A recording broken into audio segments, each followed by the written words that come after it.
Madame, monsieur, bonjour, bienvenue dans votre édition du 13h. Dans ce journal, nous parlerons de cette photo qui fait polémique sur internet. Nicolas Sarkozy aurait ôté son slip lors d'un meeting à Condom dans le Gers, prétextant que le slip est un sous-vêtement beaucoup plus confortable que le caleçon. Du côté de François Hollande, maintenant, il reçoit de plus en plus d'éloges de la part de son ex-femme, Ségolène Royal, qui souhaite redevenir sa femme, qui est élue président afin de devenir la première dame de France. Mais François Hollande a indiqué ce matin qu'il préférait les Rottweilers aux lévrières. Dans le reste de l'actualité, nous parlerons de ce terrible séisme qui a fait 50 millions de morts dans notre pays. Et enfin, l'un des 5 dernières minutes sera Shumaya Celesta Arnaka, célèbre gourou de la communauté célestique et cosmique qui fait fureur dans notre pays. C'est une photo qui fait polémique sur internet. Nicolas Sarkozy aurait ôté son slip lors d'un meeting à Condom dans le Gers, prétextant que ce sous-vêtement est beaucoup plus confortable que le caleçon. Il y a d'ailleurs ajouté sur son affiche de campagne, en espérant que ses militants fassent comme lui. Benoît Duquesne. Voulant se démarquer des candidats à la présidentielle, Nicolas Sarkozy a retiré son slip, légèrement jauni d'urine et de sueur, à la fin de son meeting à Condom dans le Gers, et en a profité pour en faire une affiche de campagne. En slip, tout devient possible. Ce qui a fait bondir Madame Chirac. C'est une affiche qui me choque, car premièrement, mon mari Jacques Chirac portait des slips qui avaient beaucoup plus de classe que ça, et deuxièmement, il faudrait que Madame Bruni Sarkozy fasse un peu son travail de mère au foyer, car quand on voit l'état de son slip, on peut se poser des questions. Face à ce slogan hors du commun, des centaines de slips ont été distribués gratuitement aux militants. Du côté de François Hollande, maintenant, il reçoit de plus en plus d'éloges de la part de son ex-femme, Ségolène Royal, qui voudrait se remarier avec lui s'il est élu président de la République, afin de devenir la première dame de France.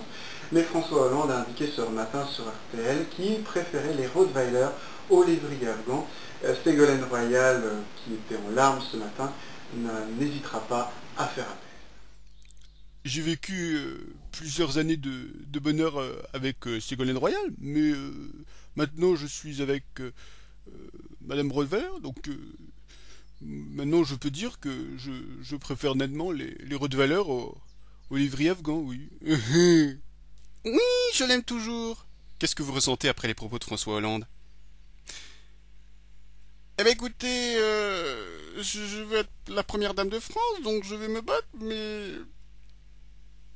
C'est parce qu'il m'a pris d'épouser un Rottweiler, mais...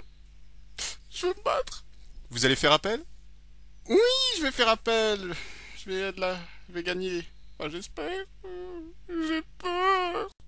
Ségolène Royal décidera finalement de sauter sur le premier venu. Dans le reste de l'actualité, un terrible séisme de magnitude 52 sur l'échelle de Richter a fait au moins 50 millions de morts dans tout le pays. Mais je vous rassure, la ville de Paris a été plutôt épargnée, notamment le 6e, 7e, 16 et 17e arrondissement. C'est une communauté cosmique et célestique qui voit son nombre de fidèles augmenter de jour en jour. Je parle bien entendu de la célèbre secte Shumaya Celesta, qui prône une hypnose et une fascination intersidérale.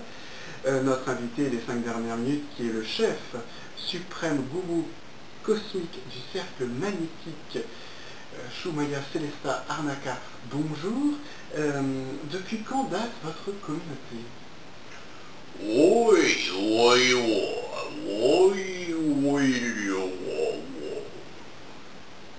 Mais alors comment vous expliquez le nombre important de fidèles qui adhèrent à votre secte?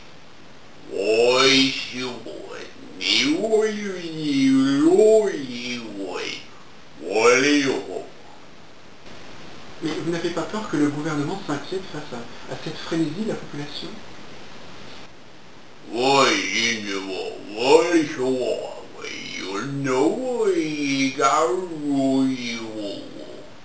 Et qu'est-ce que vous pouvez dire aux Français qui ne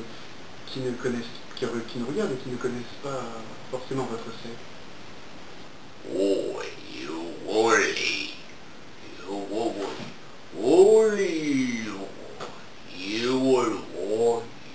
Yo. Merci Shumaya Celesta d'être venu sur notre plateau, d'être venu expressément de la galaxie Centaurus pour répondre à nos questions. C'est la fin de cette édition. Dans un instant, la météo de Laurent Corbatchev. À 20 h, vous avez rendez-vous avec David Pujadas. Quant à moi, je vous dis au revoir. Ayant adhéré à la secte, j'espère que vous viendrez nous voir au sein de notre communauté cosmique et célestique. À très bientôt, j'espère.